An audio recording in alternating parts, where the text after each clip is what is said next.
The Lost Ninja. Written and read by Adam Oakley. From the book A Tale of Two Ninja Kids, Book 8, The Ninja Chronicles, Part 2. It was very rare for a ninja to ever become lost, but this one was.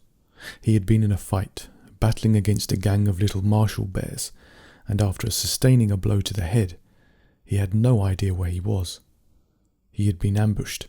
His ninja sense had told him to duck. He did, and as he raised his foot while his instincts took over, a stone flew over the top of his body, and a little armoured bear holding a knife lunged out of the bushes and tried to cut at his leg. Soon more of these small armoured bears were descending from the trees and running out from behind cover, and each of them were carrying weapons. Some had ropes with hooks on the ends, some had swords, some had knives, some had maces, and some had sticks made from the elgreen wood that grew deeper in the forest by a dangerous stream. 10 martial bears were no match for this ninja, but 30 were a challenge. While martial bears were fearless and aggressive, they also tended to be slow and clumsy.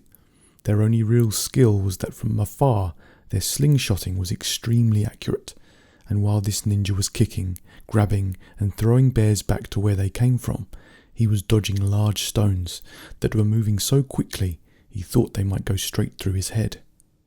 The battle went on for a few minutes. Despite the ninja's prowess, the martial bears refused to give up.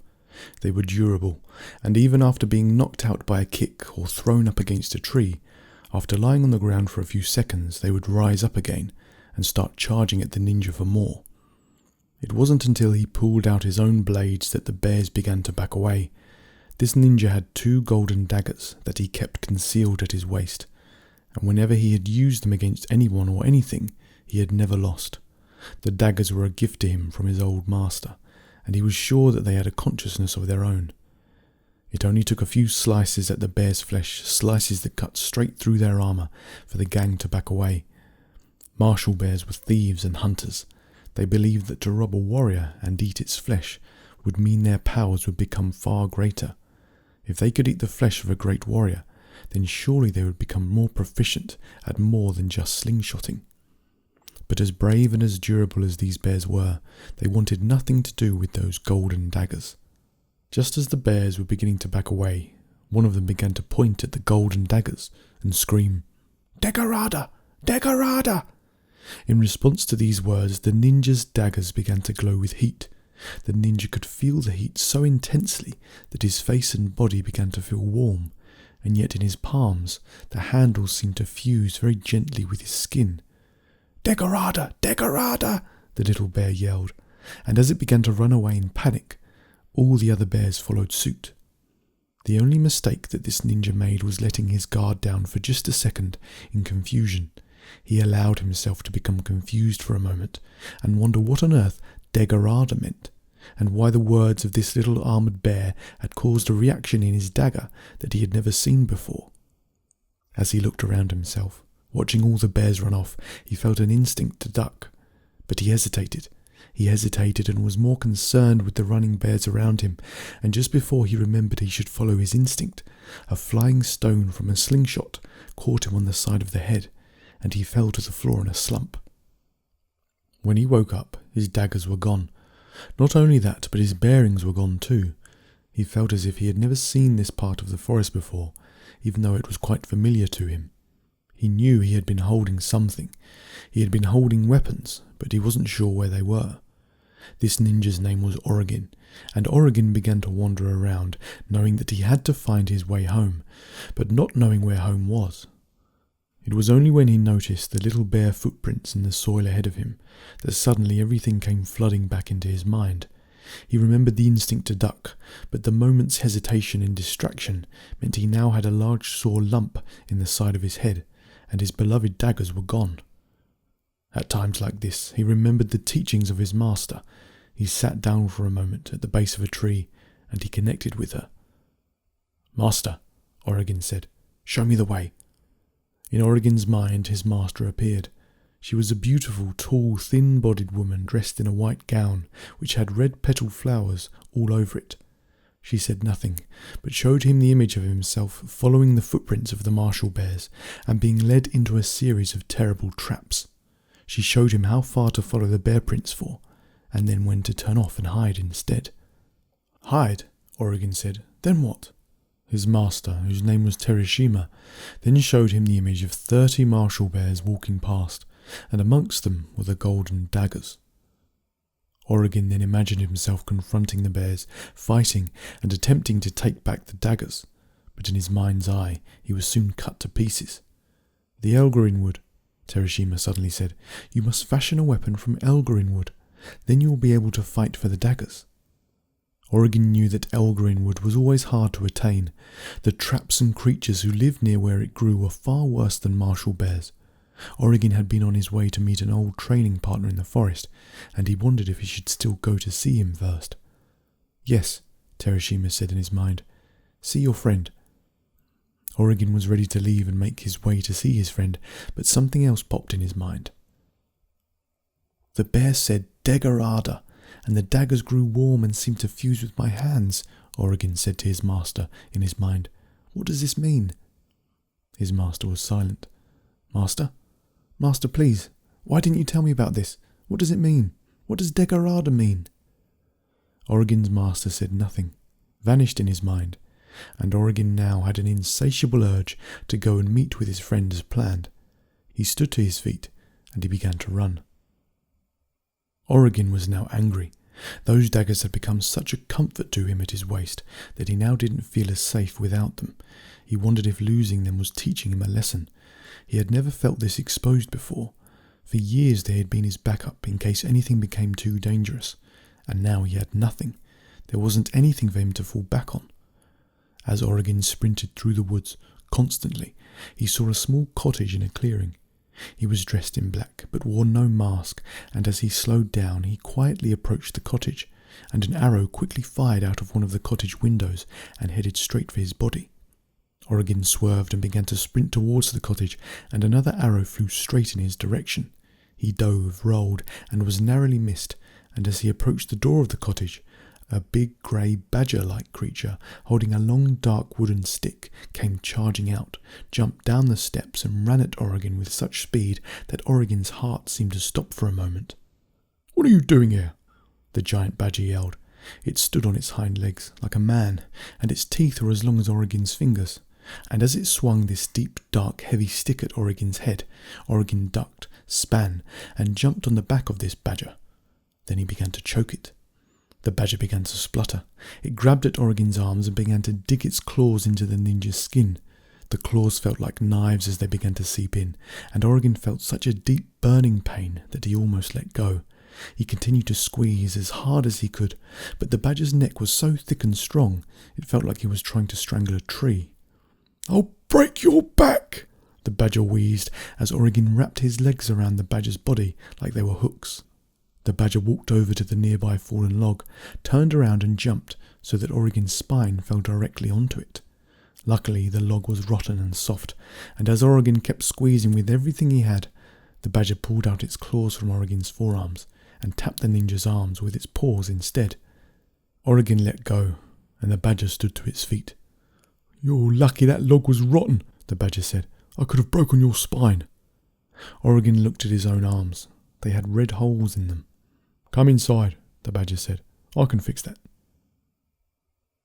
The badger's name was Hegera. Orogin had known him for years, and the big upright badger would never let Orogin into his home unless they first had a fight. Hegera didn't mind who won or lost. He only cared about both of them improving their skills. "I was beginning to pass out when you were choking me," Hegera said, looking through cupboards in his kitchen. He always had something for injuries, whether it was broken bones or cuts or bruises.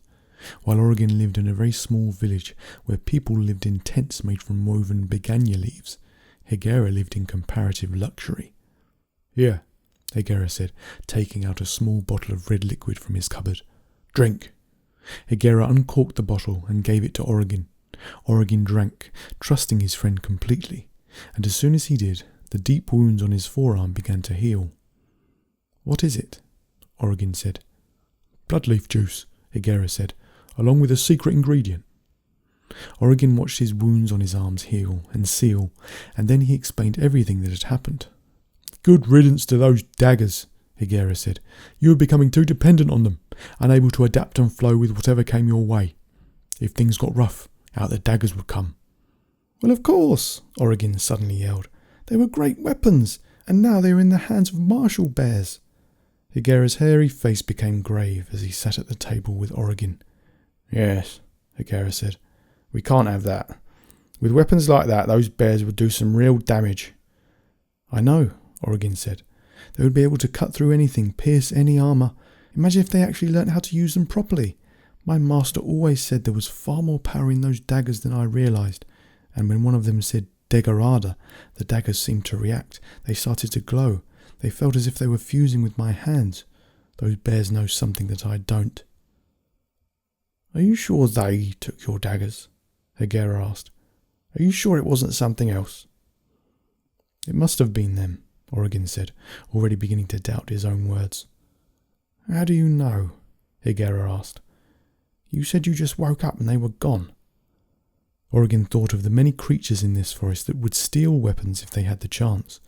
Now he was confused. "My master showed me a vision where these bears were with my daggers. She has shown me where to hide, but first I need a weapon made from Elgarin wood. I intend on following my master's guidance, but I am fearful of going to harvest Elgarin wood, what with everything that guards it."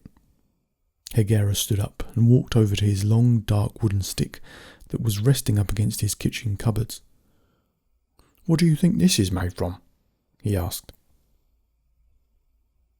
Now that Orogin had a weapon made from Elgarin wood, he was ready to follow the path of the martial bears and wait for them to approach with his daggers.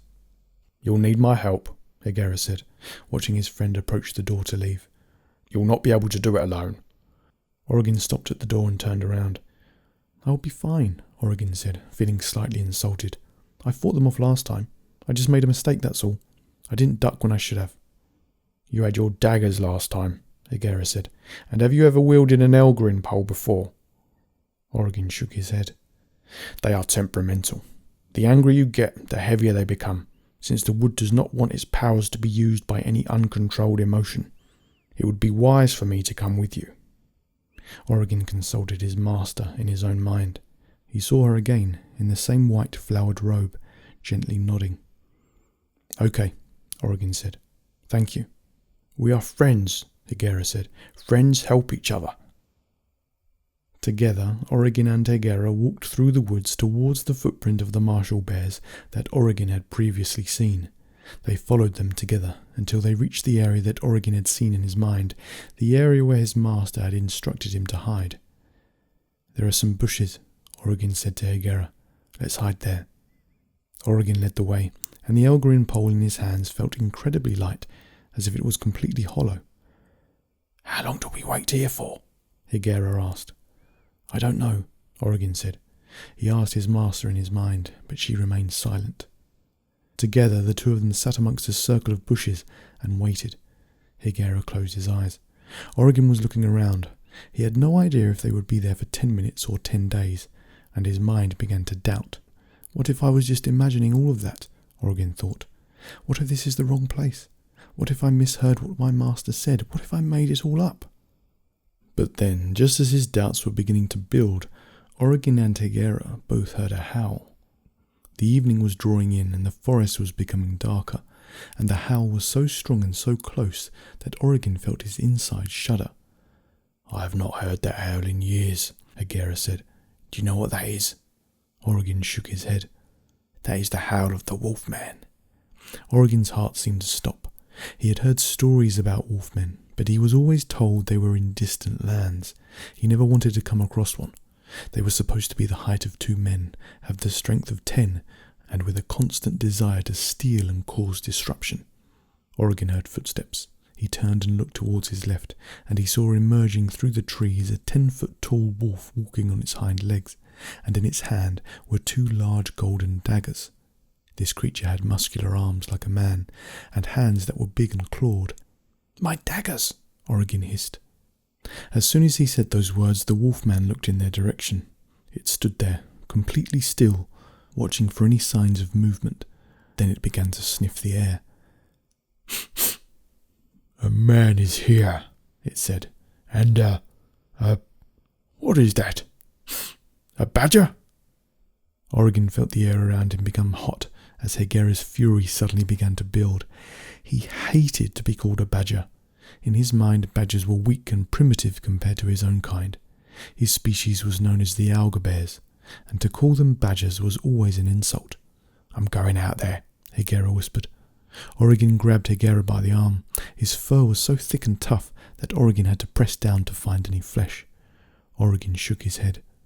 The wolfman sniffed the air again and pointed straight in their direction with a long clawed finger.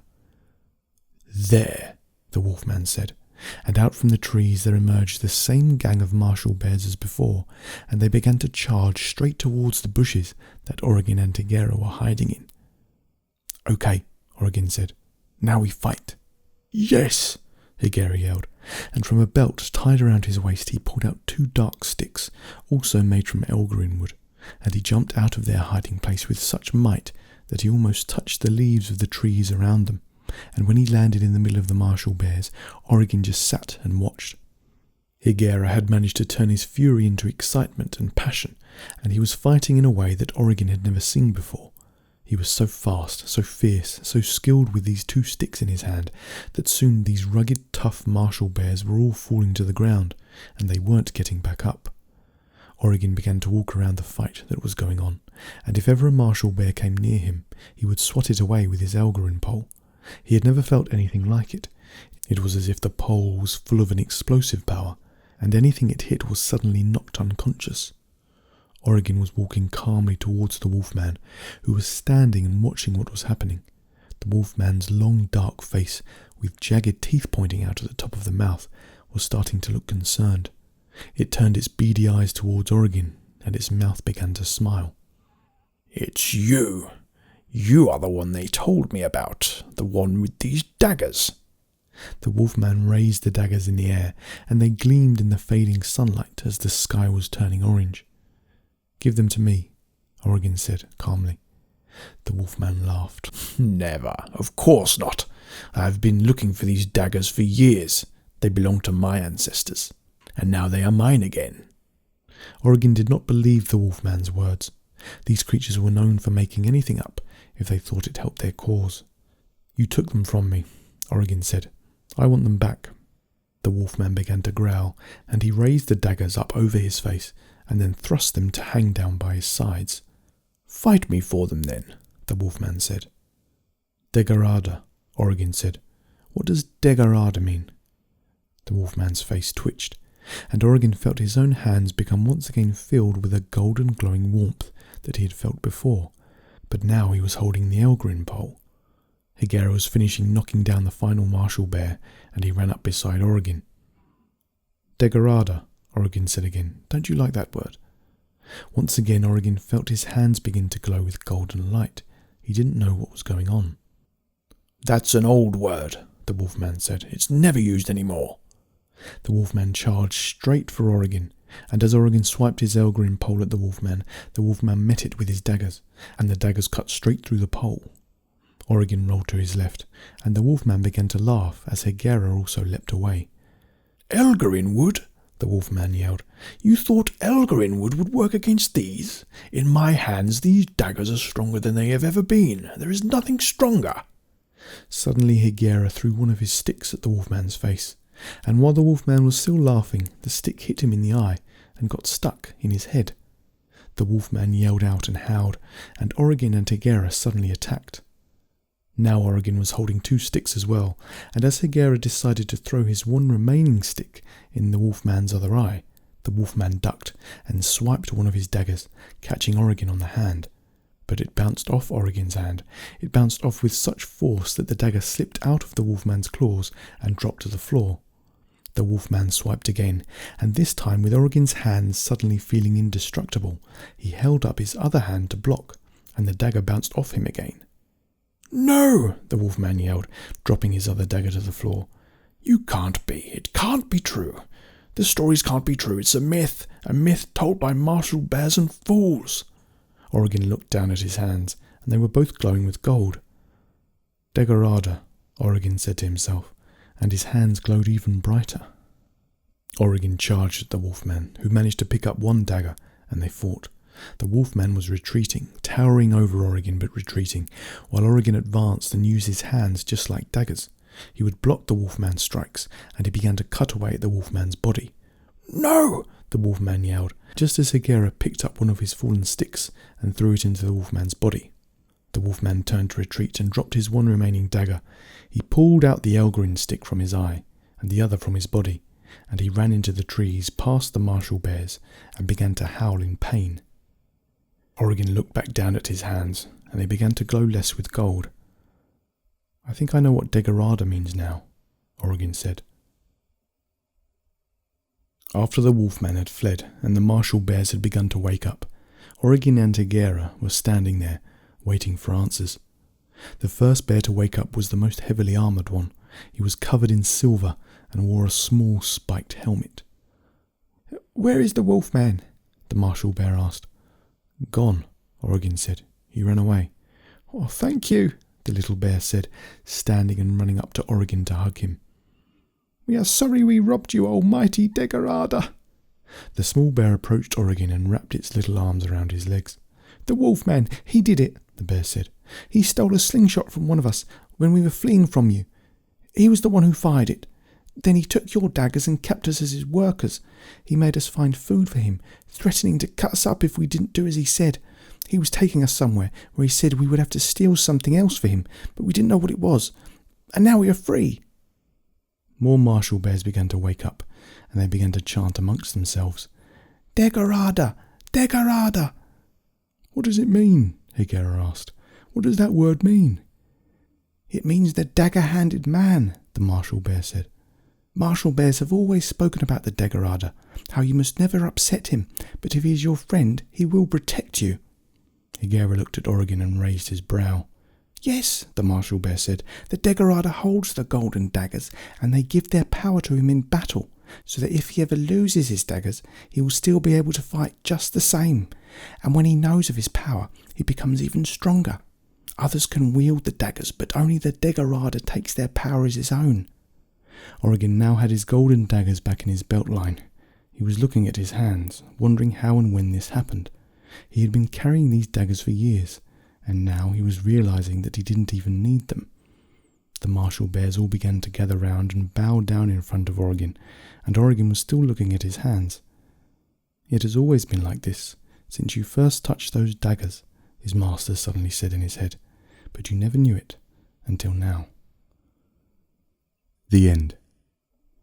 This story was taken from Book 8 of my martial arts adventure book series, A Tale of Two Ninja Kids, which is available in the description below. Here you can also download the full illustrated ebook of The Lost Ninja.